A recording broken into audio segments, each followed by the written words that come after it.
ആർക്കും അവളൊരു ശത്രുതയില്ല. അവൾ എല്ലാവരുടെ മുന്നേ അവളൊരു പഞ്ചപാവമായിരുന്നു. എൻ്റെ കുഞ്ഞിനെ മനഃപൂർവ്വം കൊണ്ട് കൊന്നതാണ്.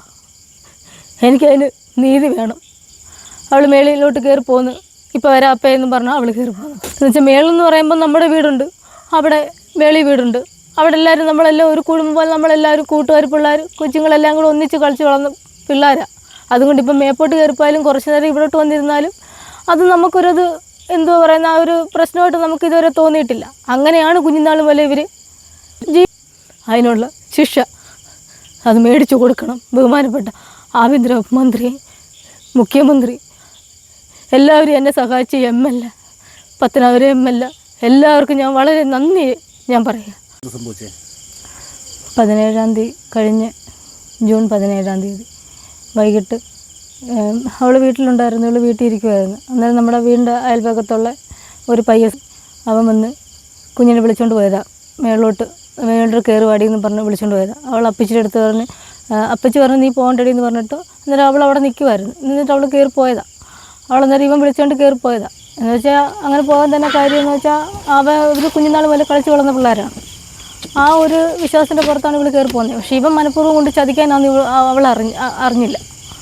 അവൻ മനഃപൂർവ്വം വേറൊരുത്തിന് വേണ്ടി, ഇനി അവൻ എന്ത് കൊടുത്തിട്ടാണെന്ന് എനിക്കറിയത്തില്ല, ഇവൻ മനഃപൂർവ്വം അറിഞ്ഞു വെച്ചുകൊണ്ട് മറ്റേവൻ മേളിലെങ്ങാണ്ട് വന്ന് നിന്ന്, ഓട്ടോയിലെങ്ങാണ്ട് വന്ന് നിന്നെന്ന് ഇവൾ ഇതൊന്നും അറിയാതെ ഇവൾ കയറിപ്പോയി. അവിടെ കയറിപ്പോയിട്ട് ഇവളെ വിളിക്കുന്നുണ്ട്, ഇടയ്ക്കിടയ്ക്ക് തന്ത വിളിക്കുന്നുണ്ട്, അപ്പച്ചി വിളിക്കുന്നുണ്ട്, അവൾ മേളിലുണ്ടെന്ന് പറയുന്നുണ്ട്. കുറേ കഴിഞ്ഞപ്പം വിളിച്ചിട്ട് ഫോൺ എടുക്കുന്നുമില്ല, ഒന്നുമില്ല. പിന്നെ അറിയുന്നത്, അന്നേരം അപ്പച്ചി വിചാരിച്ചു നമ്മുടെ വീട്ടിൽ കിടക്കുക എന്ന് വിചാരിച്ചു, അവൾ കിടന്ന് ഉറങ്ങിക്കാണുമെന്ന് വിചാരിച്ചു. പിന്നെ അറിയുന്നത് ഒരു വെളുപ്പാങ്കാലം അറിയുന്നത് ഇതുപോലെ ഒരു ആക്സിഡൻറ്റ് പറ്റി കുഞ്ഞ് കൊല്ലൂർ ഗവൺമെൻറ് ഹോസ്പിറ്റലിലാണ് ആണെന്ന് അറിയുന്നത്. പക്ഷേ പിന്നീട് അവൾ മെഡിക്കൽ കോളേജിൽ കൊണ്ടുപോയി അവിടുന്ന് ഇവൾ മരിക്കുമായിരുന്നു. ഞാൻ നാട്ടിലില്ലായിരുന്നു, ഞാൻ കുവൈറ്റിലായിരുന്നു, ഇവിടെ ഇല്ലായിരുന്നു. അപ്പോൾ ഞാൻ ഇത് അറിഞ്ഞുകൊണ്ടാണ് ഞാൻ നാട്ടിൽ വരുന്നത്. അപ്പോൾ ഞാൻ വന്നതിൻ്റെ പിറ്റേന്ന് ഇവൾ മരിക്കുക. വരുന്നതിൻ്റെ പിറ്റേന്ന് 25-ാം തീയതി ഇവൾ മരിക്കുക. 24-ാം തീയതി രാത്രി ഇവൾ മരിക്കുക. അങ്ങനെ പിന്നെയാണ് നമ്മൾ അറിയുന്നത് ഇതൊരു സ്വാഭാവിക ആക്സിഡൻ്റ് അല്ല, ഇതൊരു കൊലപാതകമാണെന്ന്. അപ്പോൾ അങ്ങനെ നമ്മുടെ അടുത്തുള്ള പിള്ളേർ ഫോണിൽ സംസാരിച്ച റെക്കോർഡ് കിട്ടിയപ്പോഴാണ് അറിയുന്നത് ഇതൊരു സ്വാഭാവിക മരണമല്ല, ഇതൊരു കൊലപാതകമാണ് എന്നറിയുന്നത്. അന്ന് മുതൽ ഞാൻ ഈ കേസിൻ്റെ പുറകിലാണ്. ഞാൻ തെന്മല സ്റ്റേഷനിൽ കയറി ഇറങ്ങി. അത് കഴിഞ്ഞിട്ട് പിന്നെ ഞാൻ ഇവിടെ പൊന്നൂർ AC-ക്ക് പരാതി കൊണ്ട് കൊടുത്തു, മുഖ്യമന്ത്രിക്ക് പരാതി കൊണ്ട് കൊടുത്തു. എന്നിട്ടൊന്നും ഇതിനകത്ത് യാതൊരു ഇതെന്ന് വെച്ചാൽ തെന്മല സ്റ്റേഷനിലെ പോലീസുകാർ നമ്മളെ എന്തോ പറയുന്നത്, അവർക്ക് അന്വേഷിക്കാൻ താല്പര്യമില്ലാത്ത ഒരു വിഷയം പോലെയാണ് അവരിത് കണ്ടത്. ഞാൻ അന്ന് മുതൽ ഞാൻ ഈ കേസിൻ്റെ ഈ ഒരു വർഷം കൊണ്ട് ഞാൻ ഈ കേസിന് പുറകെ നടക്കുക. ഇതുവരെ എൻ്റെ കുഞ്ഞിന് ഇതുവരെ നീതി കിട്ടിയിട്ടില്ല. ആ വോയിസിൽ തന്നെ ഉണ്ട് എൻ്റെ കുഞ്ഞിൻ്റെ സ്വാഭാവിക മരണമല്ല, അതൊരു കൊലപാതകമാണെന്ന് ആ വോയിസിൽ തന്നെ മനസ്സിലാക്കാൻ പറ്റുന്നുണ്ട്. അതുപോലും വെച്ച് അവർക്ക് എൻ്റെ കുഞ്ഞിനൊരു നീതി മേടിച്ചു കൊടുക്കാൻ ഈ നിമിഷം വരെ സാധിച്ചിട്ടില്ല. അന്ന് മുതൽ ഞാൻ ഇതിൻ്റെ പുറകിലാണ് നടക്കുന്നത്. എനിക്കെൻ്റെ കുഞ്ഞിന് നീതി വേണം. എൻ്റെ കുഞ്ഞിനെ ഇല്ലാതാക്കിയവർ എൻ്റെ കൺമുന്നിൽ കൂടെ നടക്കുക.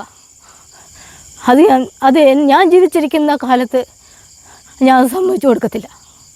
എൻ്റെ കുഞ്ഞിനെ കൊന്ന ആരായാലും അതിനുള്ള ശിക്ഷ അവർ അനുഭവിക്കണം, നിയമത്തിൻ്റെ മുന്നിൽ അവർ കൊണ്ടുവരണം.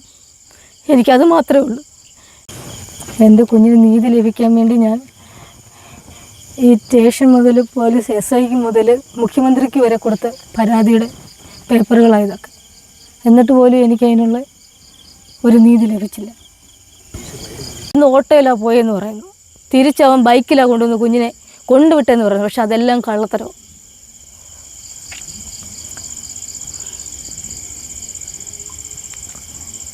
സത്യം അതൊന്നുമല്ല. ആ ഓഡിയോ ക്ലിപ്പ് ഇതിനകത്തുണ്ട്, ആ വോയിസിനകത്തുണ്ട് സത്യങ്ങളല്ല.